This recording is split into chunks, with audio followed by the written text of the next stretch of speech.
பிள்ளையே, இந்த பதிவு உன் கண்ணில் பட்டு விட்டதா? அப்பொழுது கட்டாயமாக ஒருவருக்கு ஷேர் செய்துவிட்டு இந்த பதிவினை நீ கேட்க தொடங்கு. ஆம் என் தங்க பிள்ளையே, மிகப்பெரிய துயரத்தை நீ கடந்து கொண்டிருக்கிறாய். அதுவும் ஏமாற்றமான வாழ்க்கை உன்னை தேடி அதிகமாக வந்து கொண்டிருக்கிறது. அதனால் நான் சொல்லக்கூடிய விஷயத்தை நீ அவசரமாக கேட்க வேண்டும். அதனால்தான் இந்த வரம் தரும் வாராகி தாயானவள் உன்னை தேடி ஓடோடி வையாவூரில் இருந்து வந்திருக்கிறேன். சற்று கண்களை மூடி நான் சொல்வதை மட்டும் கேள். ஆனால் கண்ணீர் வடித்து கொண்டு இந்த பதிவினை கேட்காதே. ஏனென்றால் கண்ணீர் வடித்து கொண்டால் உன்னுடைய மனநிலையானது கட்டாயமாக என்னிடம் இருக்காது. ஏனென்றால் மனநிலை மாற்றத்தை உருவாக்க வேண்டுமே தவிர கண்ணீர் வடிப்பதற்கோ ஏமாறுவதற்கோ பயன்படுத்தி கொள்ளக்கூடாது. அப்படி ஒரு சில நபர்கள்தான் உன்னை பயன்படுத்தி இப்பொழுது கண்ணீர் வடித்து கொண்டு நிர்கதியாக நிற்கிறாய். ஒவ்வொரு தருணமும் மாற்றம் வரும் என்று ஏமாற்றத்தை அதிகமாக சந்தித்து கொண்டே இருக்கிறாய். ஒவ்வொரு விஷயத்திலும் ஏமாற்றம் மட்டுமே என் தங்கப்பிள்ளை கண்டுவிட்டதே தவிர நல்ல விஷயங்கள் காணவில்லை. ஒரு சில வார்த்தைகள் என்னுடைய தங்கப்பிள்ளையின் ஆழ்மனதில் துக்க நிலையை ஏற்படுத்தி இருக்கிறது. எவரெல்லாம் உன்னை வாழ வைக்க, வசதியாக வாழ வைக்க, உன் உறவை நான் இனிமேல் பிரிக்க மாட்டேன், உன்னுடன் கடைசி வரை மூச்சு நிற்கும் வரை உன்னோடு வாழ்வேன் என்று ஒரு சில நபர் என் தங்கப்பிள்ளைக்கு வாக்கு கொடுத்தார்கள். ஆனால் என்னுடைய தங்கப்பிள்ளையோ அந்த வாக்கை நம்பி எப்பேற்பட்ட விஷயத்தை அவர்களுக்காக செய்ய வேண்டுமோ, எப்பேற்பட்ட விஷயத்தை இழக்க வேண்டுமோ, அப்பேற்பட்ட விஷயத்தை அனைத்துமே என் தங்கப்பிள்ளை இழந்தது, கொடுத்தது, அள்ளி அள்ளி வள்ளல் போல் வழங்கியது.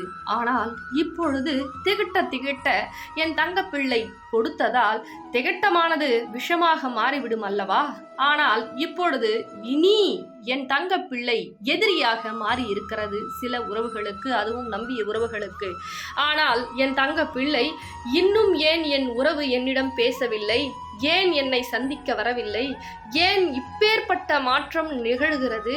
இப்பொழுது சில நாட்களாகவே என்னுடைய உறவானது போற போக்கு சரியில்லையே, இதற்கு என்னதான் தீர்வு, இதற்கு என்னதான் காரணம், யார் இந்த நிலையை உருவாக்கியது, யாரெல்லாம் இப்படி சூழ்ச்சி செய்து என் உறவை பிரிக்கக்கூடிய நிலையில் நிற்க வைத்திருக்கிறார்கள் என்று என் தங்கப்பிள்ளை தடுமாறி கொண்டிருக்கிறது. என் தங்கப்பிள்ளையே, தடுமாற்றம் ஏற்பட்டதால் தான் இந்த தாய் உனக்கு சரியான நேரத்தில் உதவ வேண்டும் என்று இப்பொழுது ஓடோடி வந்திருக்கிறேன். பல நாட்களாக உண்ண முடியாமல் உறங்க முடியாமல் நீ கண்ணீர் வடித்துக் கொண்டிருக்கிறாய். நான் உனக்கு அனைத்து விஷயங்களையும் சரி செய்து கொடுக்கிறேன் என்று தான் சொல்லிக் கொண்டிருக்கிறேன். ஆனால் நான் சொல்லக்கூடிய பரிகாரத்தை இன்னும் நீ செய்யாமல் தானே இருக்கிறாய். இது பிரச்சனை எப்படி சரியாகும்? நான் உனக்கு ஏற்கனவே சொல்லி இருந்தேன். பச்சை நிற ஆடையை அணிந்து கொண்டு ₹1 நாணயத்தில் பச்சை நிற துணியை போட்டு முடியை போட்டு எந்த பிரச்சனை சரியாக வேண்டுமோ, கடன் பிரச்சனை சரியாக வேண்டுமா, அல்லது பணப்பிரச்சனை சரியாக வேண்டுமா, அல்லது உறவு பிரச்சனை சரியாக வேண்டுமா, உறவு பேசாமல் இருக்கிறதா, அல்லது செய்வினையில் இருக்குதா, ஆக மொத்தத்தில் உனக்கு தெரிந்த வேண்டுதலை அந்த ₹1 வைத்து பச்சை நிற துணியில் முடி போட்டு நீ பச்சை நிற ஆடையை அணிந்து கொண்டு சரியாக வெள்ளிக்கிழமை, செவ்வாய்க்கிழமை அல்லது சனிக்கிழமை அல்லது ஞாயிற்றுக்கிழமை இந்த தினத்தில் ஏதோ ஒரு தினத்தில் என்னை தேடி வர வேண்டும். எங்கு வர வேண்டும்? செங்கல்பட்டு வையாவூரில் நான் மகாலட்சுமி சொரூபமாக வரம் தரும் வாராகியாக கேட்கக்கூடிய வரத்தையெல்லாம் கொடுப்பதற்கு செங்கல்பட்டு வையாவூரில் இருக்கிறேன். இடம் தெரியவில்லை என்றால் இந்த தொலைபேசியின் மூலியமாக தெரிந்து கொள். என்னை தேடி நீ கட்டாயமாக வர வேண்டும். கட்டாயமாக வந்து உன்னுடைய எண்ணத்தை சொல்லி சூளத்தில் அந்த பச்சை நிற ஆடையில் ₹1 முடிப்போட்டை அல்லவா, அதை கொண்டு வந்து இங்கு சூளத்தில் உன் வேண்டுதலை சொல்லி கட்ட வேண்டும். வரும்பொழுது கட்டாயமாக பச்சை நிற ஆடையில் அணிந்து கொண்டுதான் வர வேண்டும். அணிந்து கொண்டு வந்து கட்ட வேண்டும். கட்டிய பிறகு இந்த மகாலட்சுமி நாணயத்தை வாங்கி 12 நாட்களில் உன் இல்லத்தில் வழிபாடு செய்ய வேண்டும். அப்படி செய்யும் பொழுது எண்ணி 12 நாட்களில் நீ பல நாட்களாக போராடி கொண்டிருக்கும் பிரச்சனைக்கு எண்ணி 12 நாட்களில் உன் வேண்டுதலை கட்டாயமாக நான் நடத்தி கொடுப்பேன். இது இந்த வரம் தரும் வாராகி தாய் உனக்காக கொடுக்கக்கூடிய சத்திய வாக்கு. ஆனால் புலம்பிக் கொண்டிருக்கிறாய். நடக்குமா, நடக்காதா, கிடைக்குமா, கிடைக்காதா, இப்பேற்பட்ட உறவு மாற்றம் ஏற்பட்டிருக்கிறதே, என் உறவு பேசவில்லையே, என் கையில் பணம் இல்லையே, என் கையில் பணம் தங்கவில்லையே, ஒவ்வொரு தருணமும் இழந்தவை எப்பொழுது வரும், இப்பேற்பட்ட சூழ்நிலையில் நான் அகப்பட்டு கொண்டிருக்கிறேனே, இதற்கு என்னதான் தீர்வு தெரியவில்லையே என்று என் தங்கப்பிள்ளை அந்த இடத்தில் இருந்து கொண்டே புலம்பிக் கொண்டிருந்தால் இதற்கு வழி பிறக்குமா என்றால் நிச்சயமாக பிறக்காது. பக்கத்தில் இருக்கக்கூடிய திருத்தலத்திற்கு சென்றால் பிறக்குமா? நிச்சயமாக கிடைக்காது. பக்கத்தில் இருக்கக்கூடிய திருத்தலத்தில் இருக்கக்கூடியவர்கள் ஆறுதல் சொல்லுகிறார்களா? நிச்சயமாக கிடையாது. அப்பொழுது நான் தான் உன் பிரச்சனையை சரி செய்ய வேண்டும் என்று இப்பொழுது உனக்கு அருள்வாக்கு கூறிக்கொண்டிருக்கிறேன். புரிகிறதா தங்கப்பிள்ளையே? எப்பேற்பட்ட பிரச்சனையில் நீ இருக்கிறாய் என்று நான் அறிவேன்.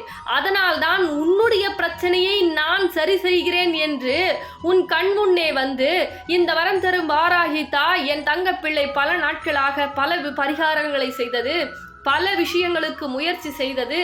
ஆனால் ஒன்று கூட கை கொடுக்கவில்லையே. இப்பொழுது என் தங்க பிள்ளை முதலில் கடவுள் இருக்கிறார்களா இல்லையா என்றே தெரியவில்லை என்ற மனநிலைக்கு தள்ளப்பட்டிருக்கிறது. ஆனால் நான் இருக்கிறேன் என்று உனக்கு உணர்த்ததான் என்னை தேடி ஒரு முறை வா, பச்சை நிற ஆடையை அணிந்து கொண்டு என்று இப்பொழுது உனக்காக வாக்கு கொடுத்து கொண்டிருக்கிறேன் இந்த வரம் தரும் வாராகி தாயின் அன்னை. ஒவ்வொரு விஷயத்திலும் தவறான முடிவுகளையும் தவறான சிந்தனைகளும் உடனடியாக எடுத்து விடலாம். ஆனால் என்னை தேடி வருவதற்கு பல தடைகள் ஏற்படும், பல கஷ்டங்கள், சோதனைகள், வேதனைகள் அனைத்தும் ஏற்படும். ஆனால் என்னை தேடி வந்து விட்டால் உன்னுடைய வெற்றி நிச்சயமாகிவிடும் என்பதை என்றுமே மறந்து விடாதே. நான் அதற்கு தான் உனக்கு பல முறை சொல்லிக் கொண்டிருக்கிறேன். தங்க பிள்ளையே, என்னை தேடி வருவது அவ்வளவு எளிதல்ல. இதற்கு முதலில் நீ முயற்சி செய்தால்தான் உன்னுடைய வெற்றியானது முதலில் நிலைக்கும். ஒவ்வொரு தருணமும் எனக்கு இப்படி நடந்து விட்டது, அப்படி ஏமாறந்து விட்டேன், இப்படி ஆகிவிட்டது, இவர் இப்படி பேசுகிறார், அப்படி பேசுகிறார் என்று புலம்பிக் கொண்டிருந்தால் வாழ்க்கையில் நீ அந்த நிலையிலும் அந்த இடத்தை தவிர வேறு எந்த நிலைக்கும் எந்த இடத்திற்கும் உன்னுடைய காரியத்தில் வெற்றி கிடைக்காது என்பதை மறந்து விடாதே. நான் சொல்வதை கேள். நீ என்ன கேட்டாலும் என் தங்க பிள்ளைக்காக இந்த தாய் உள்ளம் துடித்து கொண்டே இருக்கிறது செய்வதற்காக. ஆனால் நான் சொல்லக்கூடிய இந்த விஷயத்தை நீ செய்தால்தான் கட்டாயமாக உனக்கு நான் செய்து கொடுப்பேன். என்னை நோக்கி நீ விரதம் இருக்க வேண்டும் இந்த நாணயத்தை வைத்து. அப்பொழுது உடனடியாக உனக்கு 12 நாட்களில் நடக்கும். இந்த தாய் உனக்கு சத்திய வாக்காக சொல்லுகிறேன். தங்க பிள்ளையே, இன்னும் கால நேரம் இருக்கிறது என்று கனிந்து விட்டது என்று நினைக்காதே. உடனடியாக என்னை தேடி ஓடிவா.